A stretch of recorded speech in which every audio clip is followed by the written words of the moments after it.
Пайғамбарымыз көкесі Әбу Тәліптің қолында. Пайғамбарымыз атасының көзі тірісінде өзі қалаған көкесі Әбу Тәліптің отбасында. Мейірімді, бірақ жоқ жұтаң тіршілігі бар Әбу Тәліптің бала-шағасы да оны жатырқамай қабылдады. Ішіп жемге пайдаланатын бірнеше түйесінен басқа ештеңесі болмаса да, әділдігі, азаматтығымен көпшілік арасында сыйлы еді. Әзірет Әлидің әкесі Әбу Тәліп туралы былай дегені бар: әкемді құрайыштықтар қадір тұтатын, кедей бола тұрып, соншалық құрметке оған дейін ешкім ие болмаған. Тұрмыс тіршілігі, отбасы тәрбиесі жөнінен Әбу Тәліп Жакилияның жамандықтарынан аулақ болатын. Арабтар арасында әдетке айналған ішкілік атаулыны да татып алмайтын. Қай жағынан да Мұхаммедке қамқор боларлық жан. Бала Мұхаммедті үнемі қасына ертіп, онымен үлкен кісіше әңгімелесіп, пікір алысатын. Әбу Тәліптің отбасы Мұхаммедсіз дастархан басына отырмайтын.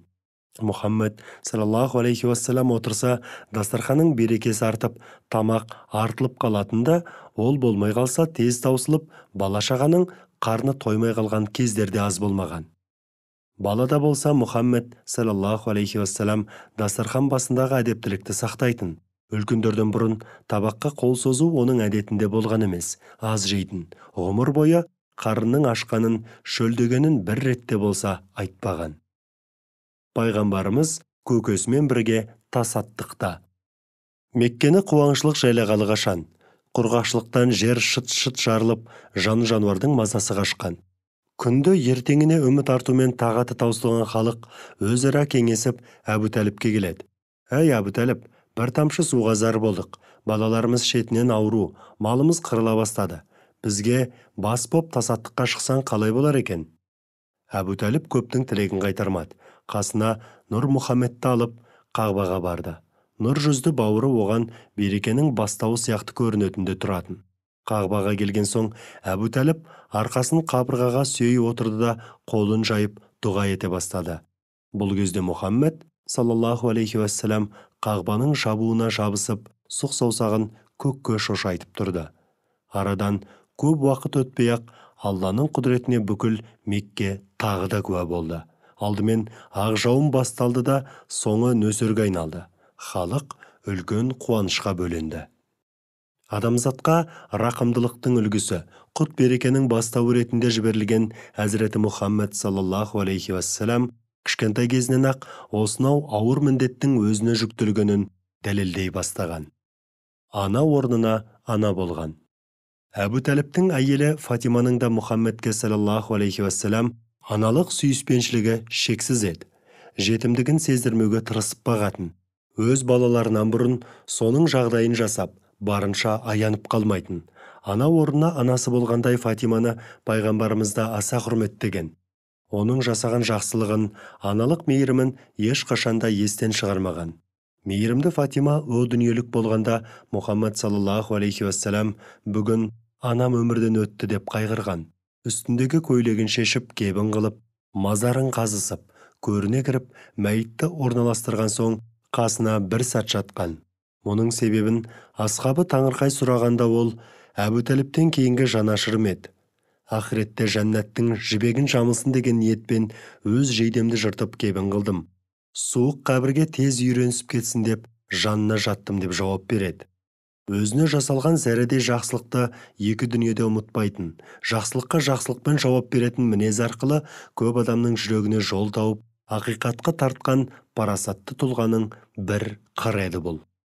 Әзіреті Мұхаммед саллаллаху алейхи уассалам қойды баққан. Әзіреті Мұхаммед 10 жаста. Ойланып толғанып көкесі Әбу Тәліпке: сіздің қой ешкіңізді мұнан бұлай мен бағайын, бөлек бақташы жалдап қажеті жоқ дейді. Әрине, Әбу Тәліп бұған алғашқысында қарсы болады. Өйтіп-бүйтіп, оны әрең көндірдім-ау дегенде Фатима наразылығын білдіреді. Ботам-ау, сенің табаныңа қадалар шөңге менің маңдайыма кірсін деп, күндіз-түні тілеуіңді тілеп отырғанда бұл не дегенің?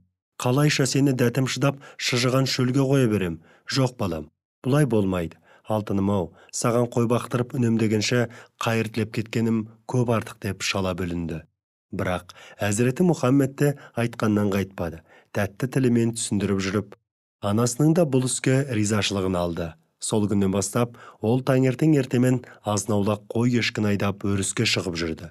Сөйтіп, онсыз да тұрмысы нашар көкесіне бақташы жалдатпай көмек қолын созды. Әрі оңашада жер мен көктің сырын сыналай сүзіп, ойлануға мүмкіндік тапты. Табиғаттың тамашаларын, оны жаратушының ұлылығын жай көріп қана қоймай, астарына үңілетін, ләззат алатын. У-шуға толы, өтірік өсек, алдап арбау, бір сөзбен айтқанда, нәпсі құмарлық жайлаған жамағаттан ұзақ жүргеніне қуанған. Мүбәрак өмірінің бір жылын қой бағуға арнаған пайғамбарымыз, оған Аллахтың игілігімен сәлемі болсын, Алла тарапынан елшілік міндеті жүктелгеннен кейін асхабымен бірге табиғат аясында демалуға шыққанда жабайы жеміс жинамақ болады. Сонда Хазіреті Мұхаммед саллаллаху алейхи уассалам сахабаларына: әбден қарайғанын алыңдар, сонысы тәтті болады дейді. Асхаба: бұл жемістің тәтті ащысын шопандар жақсы біледі, сізде қой баққансыз ба деп әзілдейді. Сахабаларының бұл әзіліне пайғамбарымыз: бұл дүниеге жіберілген пайғамбарлар ішінде шопандықпен айналыспағаны жоқ деп күлімсіреп жауап береді. Тағы бірде осы мәселеге оралғанда Хазіреті Мұхаммед былай деген: Мұса алейхиссалам пайғамбар боп келді, қой бақты. Дәуд алейхиссалам де солай. Мен де пайғамбар ретінде жіберілдім, қойшы да болдым. Құранда ең жоғарғы адамгершіліктің үлгісі деп сипатталатын Алла елшісі небәрі 10 жастағы бала болса да пайдалы іс істеуге, өзгеге жүк болмауға тырысқан. Ғибрат аларлық жайт. Өмірдегі қарапайым жағдайлардан әрдайым сабақ болардай нәтиже шығару ардақты пайғамбарымыздың өнегелесі.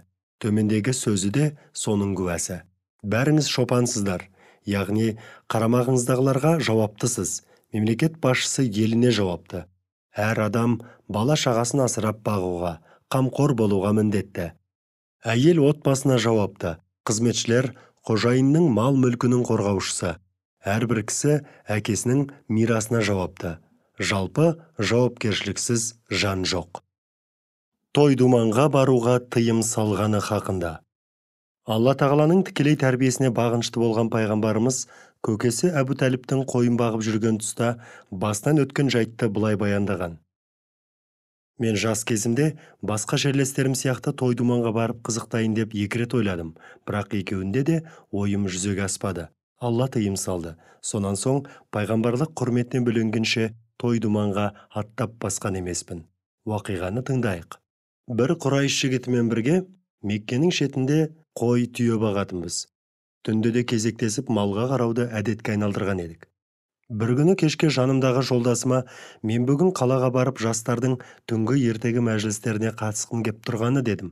Жолдасым: бара бер, қойға мен ақ иелік етейін деп жауап берді. Сөйтіп мен Меккеге келдім. Қалаға кіре берісте-ақ бір жерде ән айтып музыка ойналып жатқанын естідім. Сол күні қалада үйлену тойы өтуде екен. Ыңғайлы жерге отырып, тойды қызықтамақ болдым. Сол-ақ екен, 2 құлағым тарыс бітеліп, ұйықтап кетіппін. Таңертең күн шақшиып түскенде ғана оянып, есімді жидым. Қойшы жолдасым қайтып келгенімде менен не көргенімді сұрады. Мен басымнан өткен жайды баяндап бердім. Ол да аң-таң. Тағы бірде дәл осылай қызықтамақ болғанымда қайтадан алғашқыдай түк сезбей ұйықтап қалыппын. Осыдан кейін жахилияның думандарына қатыспақ түгілі жолауға зауқым соқпады.